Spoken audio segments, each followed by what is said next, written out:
गौरी पुत्र गणेश भगवान की जय। श्री शिवाय नमस्तुभ्यम। प्रिय भक्तजनों, शुक्ल पक्ष और कृष्ण पक्ष में त्रयोदशी तिथि को जो व्रत शनिवार के दिन पड़ता है उसे शनि प्रदोष व्रत कहा जाता है। त्रयोदशी का दिन भगवान शिवजी को समर्पित है और शनिवार को शनि देव की पूजा किए जाने का विधान है और भगवान शिवजी को शनि देव का आराध्य देव माना जाता है। इस प्रकार शनि प्रदोष के दिन भगवान शिवजी और शनि देव की पूजा करने से व्यक्ति को शुभ फल की प्राप्ति होती है और शनि दोष का प्रभाव भी शीघ्र ही कम हो जाता है। और शनि प्रदोष का व्रत करने से किसी भी वस्तु की अभिलाषा हो तो उसकी पूर्ति होती है। इस व्रत को करने से पद या पदवी या फिर खोए हुए धन की प्राप्ति होती है और इस व्रत को करने से आपकी सारी मनोकामनाओं की पूर्ति होती है। तो प्रिय भक्तजनों, आज हम इस वीडियो में शनि प्रदोष व्रत की कथा सुनेंगे। तो आप सभी भक्तजन पूरी श्रद्धा से, ध्यान पूर्वक और प्रसन्न चित्त मन से इस कथा को सुनिएगा। तो आप सभी प्रेम से बोलिए श्री उमापति शंकर भगवान की जय, शनिदेव महाराज की जय, सर्वदेवी देवता की जय। कथा के अनुसार प्राचीन काल में एक नगर सेठ थे। सेठ जी के घर में हर प्रकार की सुख सुविधाएं थी, लेकिन संतान नहीं होने के कारण सेठ और सेठानी हमेशा दुखी रहते थे और काफी सोच विचार करके सेठ जी ने अपने काम को नौकरों को सौंप दिया और खुद सेठानी के साथ तीर्थ यात्रा पर निकल पड़े। और अपने नगर से बाहर निकलने पर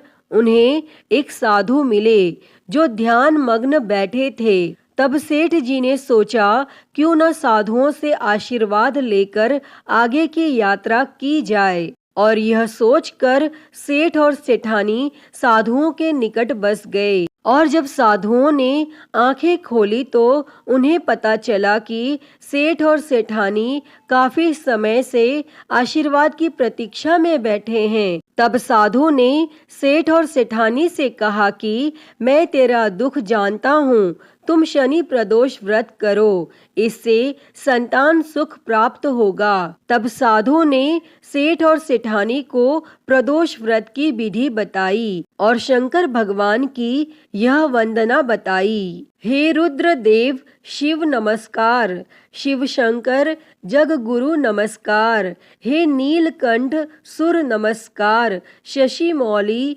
चंद्र सुख नमस्कार, हे उमाकांत सुधि नमस्कार, उग्रत्व रूप मन नमस्कार, ईशान ईश प्रभु नमस्कार, विश्वेश्वर प्रभु शिव नमस्कार। तब सेठ और सेठानी साधु से आशीर्वाद लेकर तीर्थ यात्रा के लिए आगे चल पड़े और तीर्थ यात्रा से लौटने के बाद सेठ और सेठानी ने मिलकर शनि प्रदोष व्रत किया और जिसके प्रभाव से उनके घर एक सुंदर पुत्र का जन्म हुआ और खुशियों से उनका जीवन भर गया। भक्तजनों, शनि प्रदोष व्रत कथा हमें धार्मिक और आध्यात्मिक दृष्टिकोण से जीवन के महत्वपूर्ण मूल्य को समझाती है।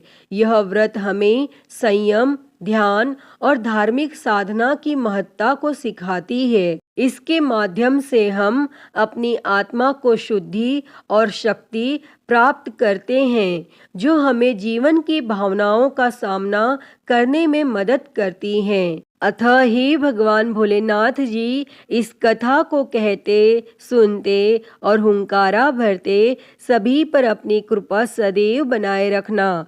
तो सभी प्रेम से बोलिए श्री शंकर पार्वती भगवान की जय।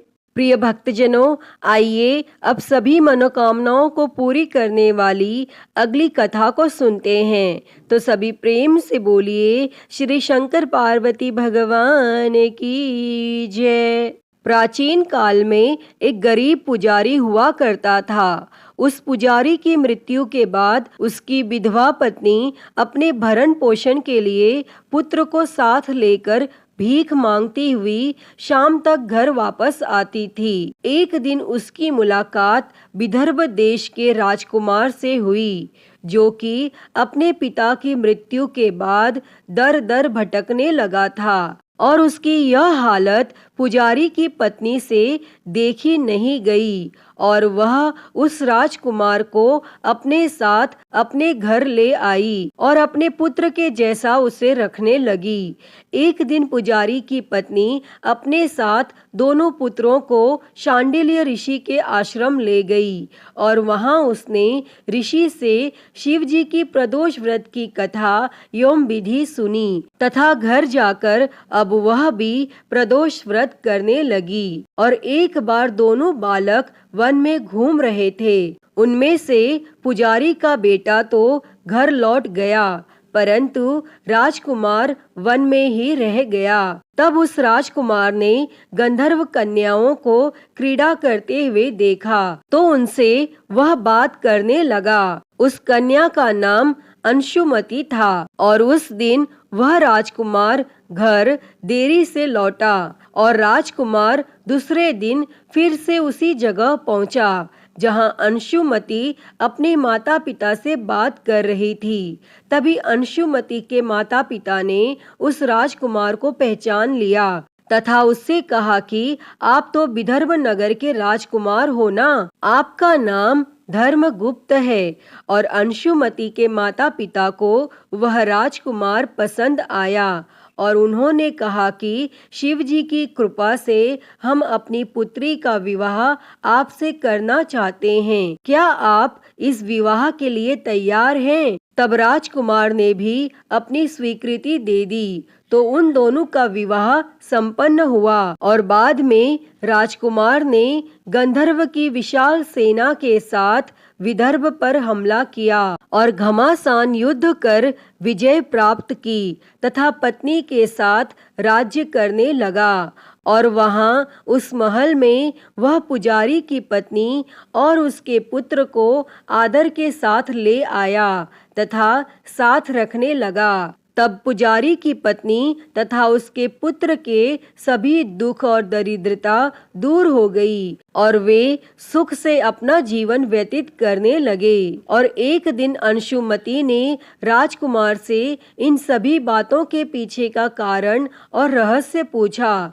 तब राजकुमार ने अंशुमति को अपने जीवन की पूरी बात बताई और साथ ही प्रदोष व्रत का महत्व और व्रत से प्राप्त फल से भी अवगत कराया। और उसी दिन से प्रदोष व्रत की प्रतिष्ठा और महत्व बढ़ गया तथा मान्यता अनुसार लोग यह व्रत करने लगे और कई जगहों पर अपनी श्रद्धा के अनुसार स्त्री और पुरुष दोनों ही यह व्रत करते हैं। इस व्रत को करने से मनुष्य के सभी कष्ट और पाप नष्ट होते हैं एवं मनुष्य को अभिष्ट की प्राप्ति होती है। तो सभी प्रेम से बोलिए श्री शंकर पार्वती भगवान की जय। प्रिय भक्तजनों, आइए अब सुनते हैं सभी मनोकामनाओं को पूरी करने वाली अगली कथा। एक समय स्वर्गलोक में इस बात पर विवाद छिड़ गया कि 9 ग्रहों में से सबसे बड़ा कौन है। यह विवाद इतना आगे चला गया कि यह एक युद्ध की स्थिति बन गई। इस बात के निष्कर्ष पर पहुंचने के लिए सभी देवता देवराज इंद्र के पास पहुंच गए और उन्होंने कहा, हे देवराज, अब आप ही निर्णय करें कि हम सब में सबसे बड़ा कौन है। देवताओं द्वारा पूछे गए इस सवाल से देवराज इंद्र उलझन में पड़ गए। तब इंद्र देव ने कहा कि मैं इस प्रश्न का उत्तर नहीं दे सकता हूँ, मैं असमर्थ हूँ। इस सवाल का जवाब पाने के लिए वह सभी पृथ्वी लोक में उज्जैनी नगरी के राजा विक्रमादित्य के पास गए। तब राजा विक्रमादित्य के महल पहुंचकर सभी देवताओं ने प्रश्न किया। इस पर राजा विक्रमादित्य भी असमंजस में पड़ गए। वो सोच रहे थे कि सभी के पास अपनी अपनी शक्तियां हैं जिसके चलते वो महान हैं। अगर किसी को छोटा या बड़ा कहा गया तो उन्हें क्रोध के कारण काफी हानि हो सकती है। इसी बीच राजा को एक तरीका सूझा। उन्होंने 9 तरह की धातु बनवाई, जिसमें स्वर्ण, रजत, कांसा, ताम्र, सीसा, रांगा, जस्ता, अभ्रक व लोहे शामिल थे। तब राजा ने सभी धातुओं को एक एक आसन के पीछे रख दिया और इसके बाद उन्होंने सभी देवताओं को सिंहासन पर बैठने के लिए कहा।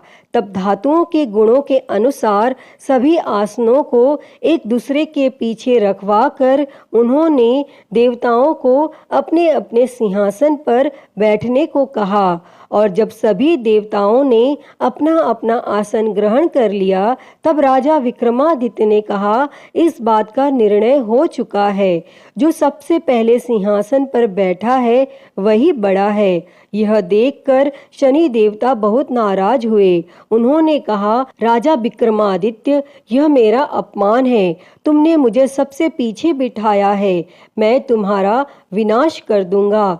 तुम मेरी शक्तियों को नहीं जानते हो। तब शनि देव ने कहा, एक राशि पर सूर्य 1 महीने, चंद्रमा 2.25 महीने, मंगल 1.5 महीने, बुध और शुक्र 1 महीने, बृहस्पति 13 महीने रहते हैं, लेकिन मैं किसी भी राशि पर 7.5 वर्ष रहता हूँ। मैंने अपने प्रकोप से बड़े बड़े देवताओं को पीड़ित किया है। वो मेरा ही प्रकोप था कि भगवान राम को वन में जाकर रहना पड़ा था, क्योंकि उन पर 7.5 थी, और रावण की मृत्यु भी इसी कारण हुई। अब तू भी मेरे प्रकोप से नहीं बच पाएगा। और शनि देव ने बेहद क्रोध में वहां से विदा ली और वहीं बाकी देवता खुशी खुशी वहां से चले गए। इसके बाद सब कुछ सामान्य ही चलता रहा।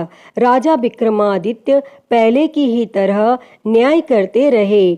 दिन ऐसे ही बीतते रहे, लेकिन शनि देव अपना अपमान नहीं भूले। एक दिन शनि देव बदला लेने के लिए घोड़े के व्यापारी के रूप में राज्य पहुंचे।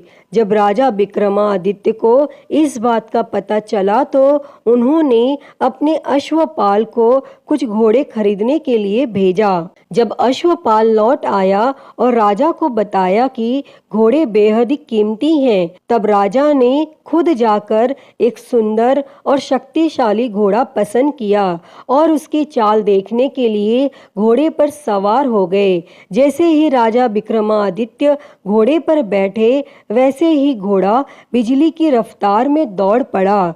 घोड़ा राजा को एक जंगल ले गया और वहां जाकर राजा को नीचे गिरा दिया और फिर कहीं वह गायब हो गया। तब राज्य का रास्ता ढूंढने के लिए राजा जंगल में भटकने लगा, लेकिन उसे कोई रास्ता नहीं मिला। और कुछ समय बाद उसे एक चरवाहा मिला और भूख प्यास से परेशान उस राजा ने चरवाहे से पानी मांगा। चरवाहे ने उसे पानी दिया और राजा ने उसे अपनी एक अंगूठी दे दी। तब रास्ता पूछकर राजा जंगल से निकल गया और पास में ही मौजूद एक नगर में पहुंच गया। और एक सेठ की दुकान पर राजा ने कुछ आराम के लिए रुका और वहां सेठ से बातचीत करते हुए उसने बताया कि वह उज्जैनी नगरी से आया है। तब राजा कुछ देर तक उस दुकान पर बैठा। जितनी देर वो वहां बैठा, सेठ जी की काफी बिक्री हो गई। तब सेठ ने खुद को बहुत भाग्यवान समझा और सेठ ने राजा को अपने घर खाने पर आमंत्रित किया। और सेठ के घर में एक खूंटी पर सोने का हार लटका था और उसी कमरे में वह राजा को छोड़कर चला गया। और कुछ समय बाद खूंटी उस सोने के हार को निगल गई। तब सेठ ने विक्रमादित्य से वापस आकर पूछा कि उसका हार कहाँ है। तब राजा ने उसे हार गायब होने की बात बताई। इस पर सेठ ने क्रोधित होकर चोरी करने के अपराध में विक्रमादित्य के हाथ पांव काटने का आदेश दे दिया। तब राजा विक्रमादित्य के हाथ पांव काट कर उसे नगर की सड़क पर छोड़ दिया गया। फिर कुछ समय बाद विक्रमादित्य को एक तेली अपने साथ ले गया। तेली ने उसे अपने कोल्हू पर बैठा दिया। वह पूरा दिन बैलों को आवाज देकर हाँकता था और विक्रमादित्य का जीवन इसी तरह यापन होता रहा। और उस पर शनि की 7.5 थी, जिसके खत्म होने पर वर्षा ऋतु शुरू हुई। एक दिन राजा मेघ मल्हार गा रहा था। उसी समय उस नगर के राजा की बेटी राजकुमारी मोहिनी ने उसकी आवाज सुनी। उसे आवाज बेहद पसंद आई। मोहिनी ने अपनी दासी को भेजकर गाने वाले को बुलाने को कहा और जब दासी लौटी तो उसने अपंग राजा के बारे में मोहिनी को सब बताया। लेकिन राजकुमारी उसके मेघ मल्हार पर मोहित हो चुकी थी और अपंग होने के बाद भी वह राजा से विवाह करने के लिए मान गई। जब मोहिनी के माता पिता को इस बात का पता चला तो वो हैरान रह गए। तब रानी ने अपनी बेटी को समझाते हुए कहा कि तेरे भाग्य में किसी राजा की रानी का सुख है। तू इस अपंग से क्यों विवाह करना चाहती है? लेकिन समझाने के बावजूद भी राजकुमारी अड़ी रही और अपनी जिद को पूरा कराने के लिए राजकुमारी ने भोजन छोड़ दिया। तब अपनी बेटी की खुशी के लिए राजा रानी अपंग विक्रमादित्य से मोहिनी का विवाह कराने के लिए तैयार हो गए और दोनों का विवाह हुआ और वह तेली के घर रहने लगे। और उसी दिन विक्रमादित्य के सपने में शनि देव आए। उन्होंने कहा कि देखा तूने मेरा प्रकोप? तब राजा ने शनि देव से उसे क्षमा करने को कहा और उन्होंने कहा कि जितना दुख आपने मुझे दिया है उतना किसी और को मत देना। तब इस पर शनि देव ने कहा, राजा, मैं तुम्हारी प्रार्थना स्वीकार करता हूँ। जो कोई व्यक्ति मुझे पूजेगा, व्रत करेगा और मेरी कथा सुनेगा, उस पर मेरी कृपा दृष्टि हमेशा बनी रहेगी। सुबह जब राजा विक्रमादित्य की नींद खुली तो उसने देखा कि उसके हाथ पांव वापस आ गए हैं और उन्होंने मन ही मन में शनि देव को नमन किया। और राजकुमारी भी विक्रमादित्य के हाथ पैर देखकर हैरान रह गई। तब राजा ने शनि देव के प्रकोप की कथा सुनाई और जब सेठ को यह बात पता चली तो वह तेली के घर पहुंचा। उसने राजा विक्रमादित्य से उनके पैरों में गिरकर माफी मांगी। तब राजा ने सेठ को माफ कर दिया और सेठ ने राजा से उसके घर जाकर भोजन करने के लिए कहा और भोजन करते हुए अचानक से ही खूंटी ने हार उगल दिया और सेठ जी ने अपनी बेटी का विवाह भी राजा के साथ कर दिया और सेठ ने उसे स्वर्ण आभूषण, धन आदि देकर राजा के साथ विदा कर दिया। तब राजा विक्रमादित्य अपनी दोनों पत्नियों यानी राजकुमारी मोहिनी और सेठ की बेटी के साथ अपने राज्य उज्जैनी पहुँचे। सभी ने उनका स्वागत किया। इसके बाद राजा विक्रमादित्य ने पूरे राज्य में घोषणा करते हुए कहा कि आज से शनि देव सब देवों में सर्वश्रेष्ठ माने जाएंगे और साथ ही शनि देव का व्रत करें और व्रत कथा जरूर सुनें। यह देखकर शनि देव बहुत खुश हुए। व्रत करने और व्रत कथा सुनने से शनि देव की कृपा रहने लगी और लोग आनंद पूर्वक रहने लगे। अतः हे शनि देव जी, जैसी कृपा आपने राजा विक्रमादित्य पर की, वैसी ही कृपा इस कथा को कहते, सुनते और हुंकारा भरते पर करना। तो बोलिए शनि महाराज की जय, नवग्रह देवताओं की जय। प्रिय भक्तजनों, आइए सुनते हैं श्री उमापति महादेव जी की आरती। तो सभी प्रेम से बोलिए हर हर महादेव। जय शिव ओमकारा, हो भोले भज शिव ओमकारा। ब्रह्मा विष्णु सदा शिव, भोले भोलेनाथ महाशिव। अर्धांगी धारा, ओम हर हर हर महादेव। एकानन चतुरानन पंचानन राजे, हो भोले पंचानन राजे। हंसासन गरुड़ासन, हंसासन गरुड़ासन, वृषवाहन साजे। ओम हर हर हर महादेव। दो भुज चार चतुर भुज, 10 भुज अति सोहे, हो भोले 10 भुज अति सोहे। तीनों रूप निरखता, भोले जी का रूप निरखता, त्रिभुवन जन मोहे। ओम हर हर हर महादेव। अक्षमाला बनमाला मुंडमाला धारी, भोले मुंडमाला धारी। चंदन मृग मद सोहे, चंदन मृग मद सोहे, भोले शुभकारी। ओम हर हर हर महादेव। श्वेतांबर पीतांबर बाघांबर अंगे, भोले बाघांबर अंगे।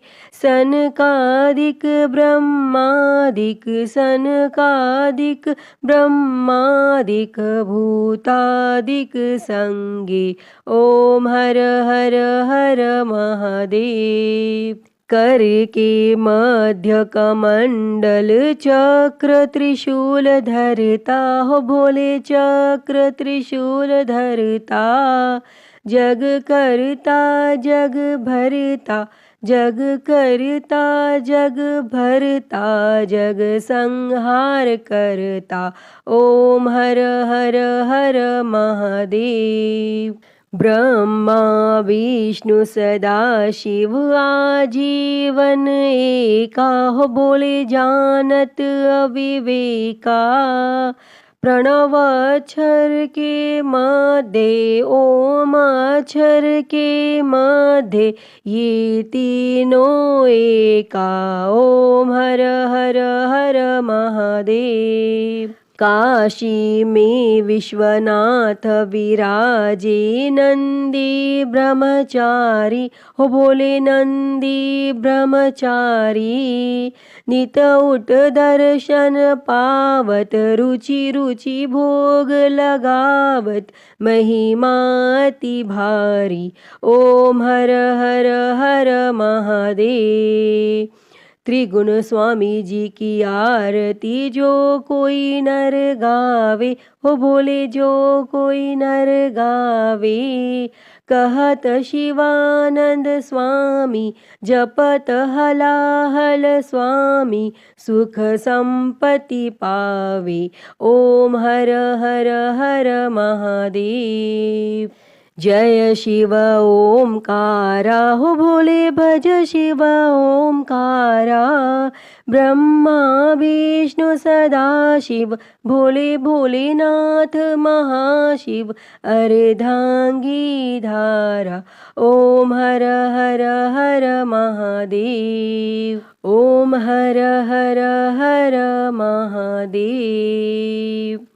अच्युतं केशवं राम नारायणं, कृष्ण दामोदरं वासुदेवं, हरे श्रीधरं माधवं गोपिकावल्लभं, जानकी नायकं श्रीरामचन्द्रं भजे। हरे राम राम राम हरे हरे, हरे कृष्णा कृष्णा कृष्णा हरे हरे, हरे राम राम राम हरे हरे, हरे कृष्णा कृष्णा कृष्णा हरे हरे। बोलिए भगवान श्री रामचंद्र जी की जय। वृंदावन बिहारी लाल की जय। काशी विश्वनाथ महादेव की जय। श्री गणेश जी महाराज की जय। माँ भगवती की जय। धर्म की जय हो, अधर्म का नाश हो, प्राणियों में सद्भावना हो, विश्व का कल्याण हो, गौ हत्या बंद हो, गौ माता की सेवा हो, विश्व में शांति हो। ओम शांति शांति शांति ही। ओम नमः शिवाय। नमो नीलकंठाय। ओम नमः पार्वती पते। हर हर महादेव। हर हर महादेव। हर हर महादेव। हर। प्रिय भक्तजनों, तो मैं उम्मीद करती हूँ कि आपको आज की यह कथा पसंद आई होगी, और अगर वीडियो अच्छी लगी हो तो इसे लाइक करें, ज़्यादा से ज़्यादा शेयर करें, और कमेंट बॉक्स में शंकर पार्वती भगवान की जय लिखना ना भूलें। और महाकाल भक्ति ज्ञान चैनल को सब्सक्राइब कर नोटिफिकेशन बेल को ज़रूर ऑन कर लें। हर हर महादेव। धन्यवाद।